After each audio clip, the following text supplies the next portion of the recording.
तर आत्ता जस्ट माझी देवपूजा आवरली. नमस्कार, मी मनश्रीच लाईफमध्ये तुमचं मनापासून स्वागत आहे. तर आज आहे सोमवार आणि आज आहे आमच्याकडे ओशे. काही लोकांनी कालच ओशे केले, पण काल आमच्याकडे गौरीपूजन झालं आणि आज ओशे आहेत. तर त्यानिमित्त थोडी स्वयंपाकाची लगबग सुरू आहे. थोडा स्वयंपाक झालेला आहे, थोडा बाकी आहे. काय ते तुम्हाला नंतर सांगेन मी थोडक्यात आज काय स्वयंपाक असणार आहे ते. ग्रेशू स्कूलला गेली, नंतर झाडू फरशी वगैरे केलं, अंघोळ वगैरे करून मग स्वयंपाकाला तर सुरुवात मी आधीच केली होती. तर देवपूजा वगैरे करून घेतली. आता हे गेलेत खाली पूजा करायला. तर आता मी आरतीला जाते. आरती वगैरे करून आल्यानंतर नाश्ता आणि मग नंतर बाकीचं स्वयंपाक असणार आहे. तर तुमच्यासोबत मी तसं थोडक्यात शेअर करेन. तर सगळं किचनवरचं आवरून झालेलं आहे, स्वयंपाक झालेला दाखवते. इथे आहे भात, इथं आहे वांग बटाटा मिक्स भाजी, ही आहे कटाची आमटी आणि इथे आहे वरण नैवेद्यापुरतं इथं ठेवलेले आहेत कडबू.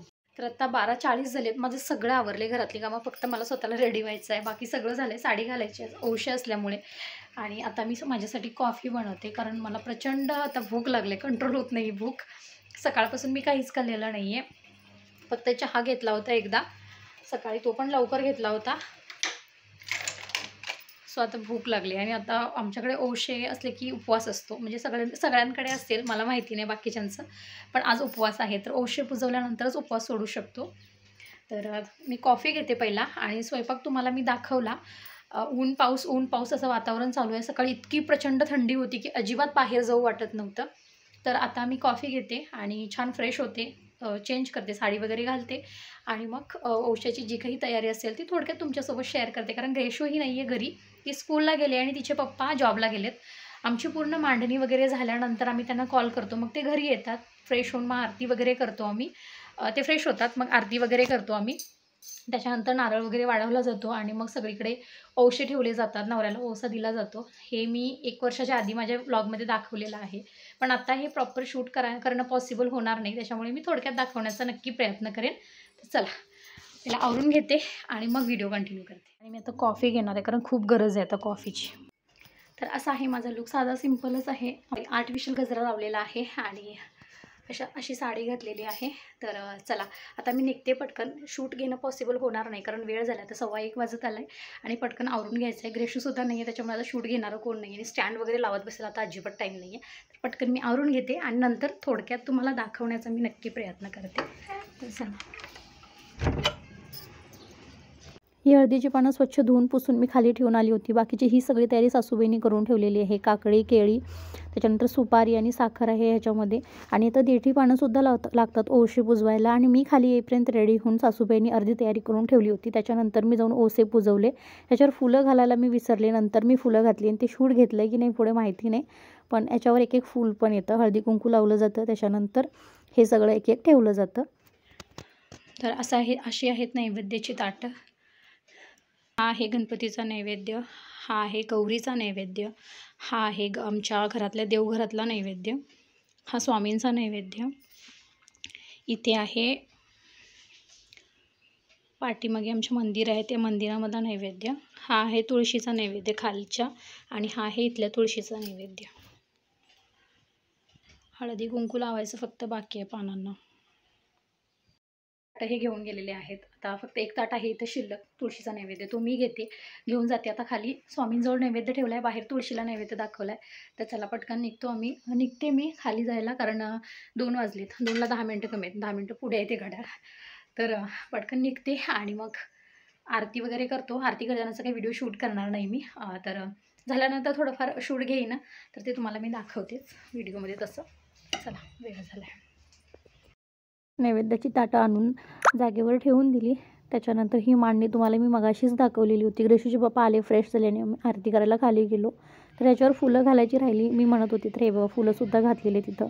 आरती वगैरे करून झाल्यानंतर नारळ वाढवला जातो आणि मग ओशे हलवून ते सगळीकडे ठेवले जातात. नवऱ्याला दिलं म्हणजे देवाकडे वगैरे ठेवले जातात. आणि मग बाकीचं जे काही असेल ते बघू, थोडक्यात जमलं तर मी तुम्हाला नक्की दाखवेन.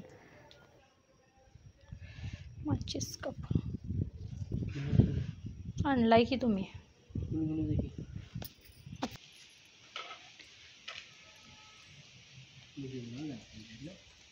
काय माहिती नाही, ते पूजा तरी.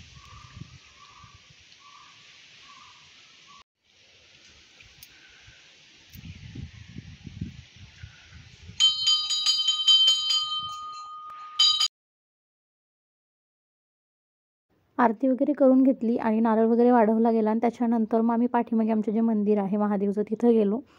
तिथं नैवेद्य ठेवला, तुळशीला पाणी वगैरे घातलं आणि मग अगरबत्ती आणि कापूर लावून नमस्कार करून घरी आलो.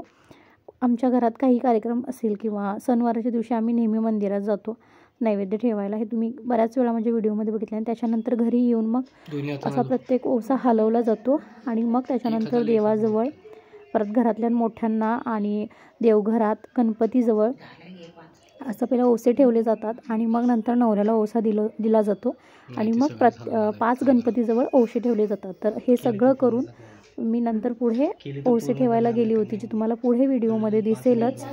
तर सगळ्यात पहिला मी गणपतीला ठेवणार, गौरीला ठेवणार, मग गणपतीला ठेवणार. पानाचा एक, हळदीचा एक ठेव आणि गणपतीला पण तसंच ठेव.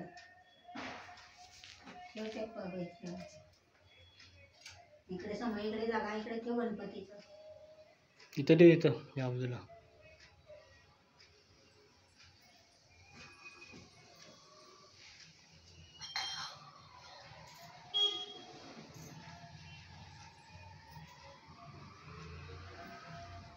देवाकडे पण तसंच ठेव.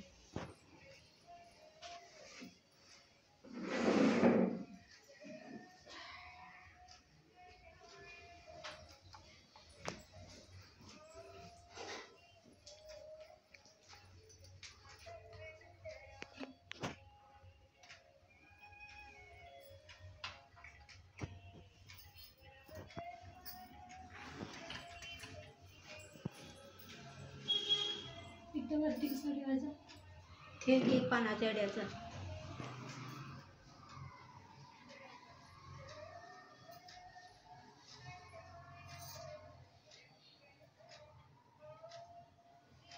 नवऱ्याला देता पानाचं.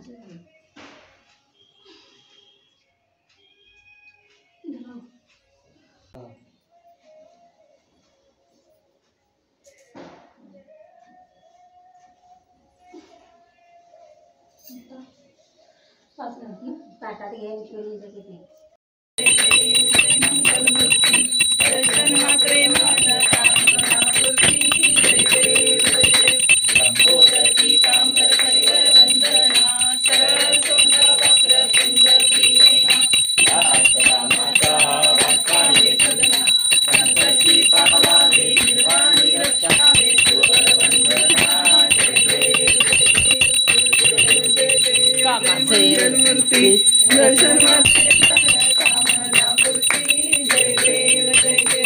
तर आता 4:30 वाजलेत आणि घरातली कामं अजून आहेत तशीच, कारण आमच्या घरचे ओसे पुजून झाले आणि इथं बाजूलाच आमच्याकडे एक सध्या लग्न झालेलं त्यांचा ओसा होता. तर त्यांनी काकीनी बोलवलं होतं, तर त्यांच्या घरी आम्ही गेलेलो. समोरच्या ताई, मी वगैरे सगळेजण गेलेतले लेडीज. तर आत्ता मी तिकडून आली. आता 4:30 झालेत. ग्रेशू स्कूलमधून आलेली आहे आणि आता तिचं आवरायचं आहे, मला सगळं तिला जेवण द्यायचं आहे. तर तिला केळीच्या पानामध्ये खायला खूप आवडतं, म्हणून मी तिच्यासाठी स्पेशली हा नैवेद्य ठेवलेला आहे केळीच्या पानामध्ये जेवायला. तर ती आता फ्रेश होते, तिला मी जेवण देते आणि मी पण पहिला फ्रेश होते, कारण आता खूप कंटाळा आला आहे साडीमध्ये. नको वाटते आता साडी दिवसभर घालायला. काल पूर्ण दिवस मी साडी घालून होती, आज नको वाटते. पण चला मी आवरून घेते आणि जमल्यास नंतर व्हिडिओ कंटिन्यू करते.